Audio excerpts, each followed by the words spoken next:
not stop thinking about, oh, Andy Bashir is going to be the VP. For some reason, this was like in my brain for like all. I would wake up thinking about Andy Bashir. Fever nightmare. Like, what is wrong with Andy Bashir? Oh my god! I really did not want to think about that. It's really weird that That's you wild. say that, and I think we have the same problem because we both do videos. But I was having the same, like, it wasn't really a dream, but it kept looping in my mind about why You guys are having stress Shapiro would be the absolute worst choice, and I kept running through the list in my mind, and it just was replaying as if I was doing a video. I don't know why this happens to us, but I feel like it's a side effect of like We have a news brain. Yes. It's always on. Yeah, I'm also just consuming internet content constantly. I don't think it's gonna be Shapiro. I don't know why. I just have good feelings, good vibes. Just gonna say I don't think so. I think it's just too much of a disaster. And honestly, it just wouldn't align with all of like how good has she been doing their campaign since assuming the throne. Since we shitpost Biden, like we destroyed him. By the way, shitposting left, high fives. We took down the president of the United States. That's amazing. Yeah. We should be more proud of this. We should celebrate this. All right. We took him down with shitposting right after that op was completed. Like just seconds later, like the Brad Summers stuff, not for me, but clearly for everyone else, and doing really well. You know, the polling, all of a sudden, she's closed the gap in all the polls, the fundraising, the hundreds of millions of dollars. Don't fuck with this. Like she could lose the coconut tree pill memes so fast. That's billions of dollars of free internet, just like people cherishing you for your strangeness. Like you piss on all of that if you get the guy who compared like Palestinian protesters to the KKK.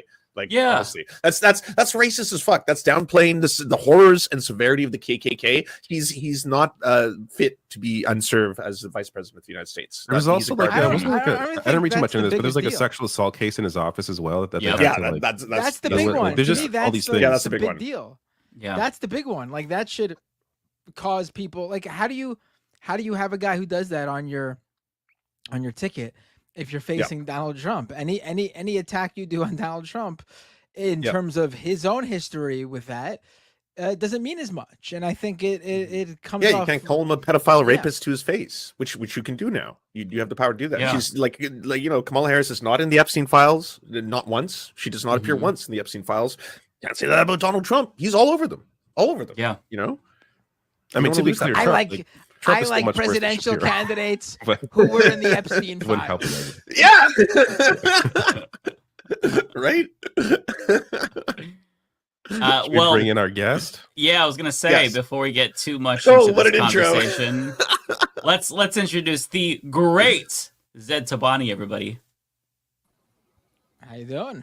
Zaid. I'm doing great. I just want to clarify. I came in to this podcast, and the first thing I heard was like Mike talking about like, I woke up like naked in the middle of like a field or some shit like that, and I'm like, what are we doing? What is going on? This is the podcast now. This is what it's turned into. Welcome to the Zaid, I think that your audio is not coming from your microphone. It might be coming from your audio seems to be coming from your headphones. He's right. Yeah, it might be. It's coming through your mic. Oh god damn it! Give me one. It's a waste of a beautiful looking mic and a great voice. Don't do this. I feel like I should get my lights on a little bit, even though they're going to hurt my brain. You don't have to, David. Oh god, I felt that for you, David. Wow. Yeah, that was like divine light. Well, it was also the camera adjusting. God's come. The light. Wait, can you hear me now, or is it? Yeah, is much it like better. Still... That sounds better. Thank you. Way better. Why the hell did it go? Oh no, because I have my PS5 controller thing plugged in.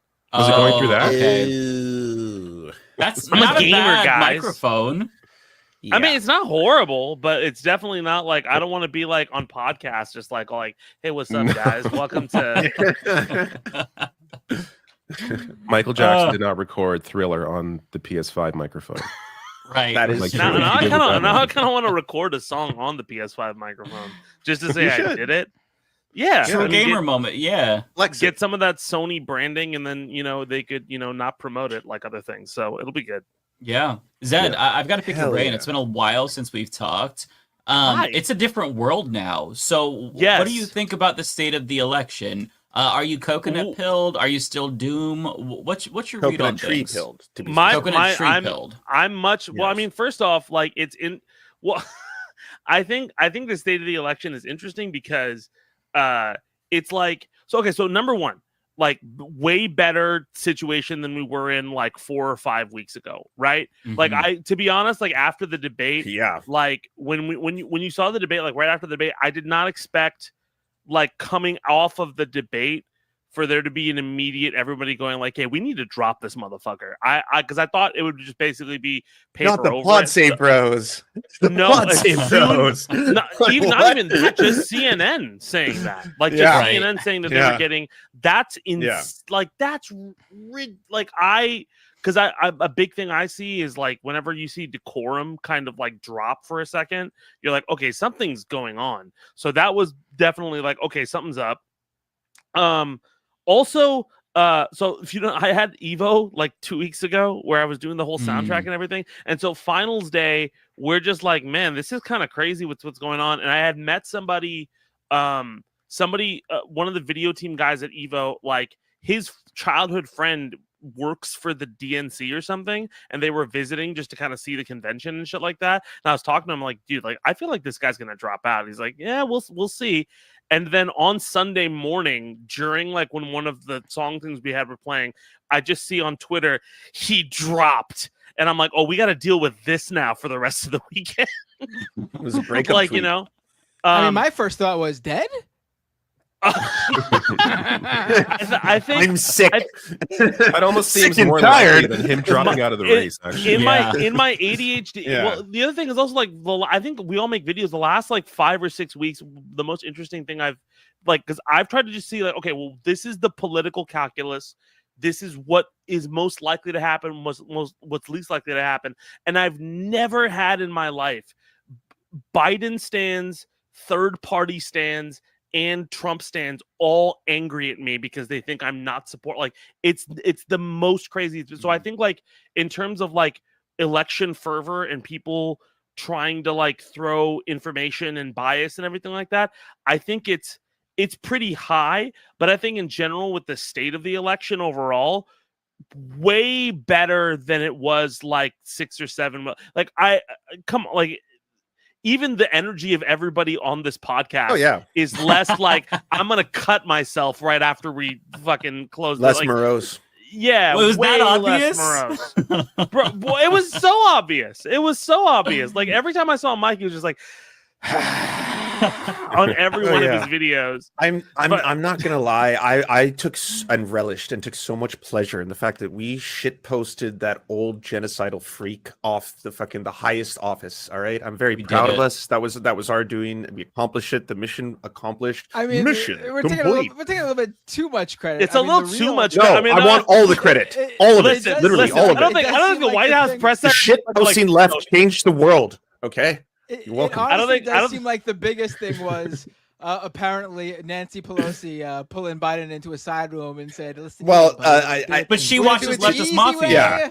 Yeah, it's true. The hard way, all right. I love that. Well, she was doing that because of donors. Mafia style. Yes, but like Alex Jones aside, it was the big money pulled out. That's it. There's no secret. It's not a secret mystery. It's big money pulls out. Then Nancy Pelosi's like, okay, come on, but what the fuck? No, but I think it's even more so than that, though. If you think about it, like if you look at like how the White House and all that kind of stuff is structured and the way the power structures are, right? Like you have like if we go back to 2016 and we're looking at like analytics and all that bullshit, right? Bernie and Trump are the new model of what people consider politics, right? Where they're more direct, they're more like in general, like they seem to be that. And so Trump goes for 4 years being fucking crazy, and then everyone's like, oh, we want a traditionalist candidate. But the way the Biden campaign just ran the campaign was so like let's take aside the fact that he's fucking 81 and all that bullshit, right?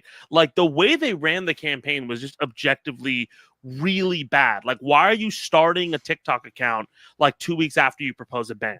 Like that's a bad fucking strategy, right? And the messaging strategy was all over the place, right? You know, the fact that your donor, like, especially when their donors started to say, like, look, we're not going to give you money, and they start attacking the donors, like, that shows that there's a lot of people, like, if I don't know how many people here have worked for, like big companies and shit like that, but that's, like, the telltale sign of, like, a big company being like, oh, well, we know what's best. These people will go along with it, and it never works. It always fucking shits the bed.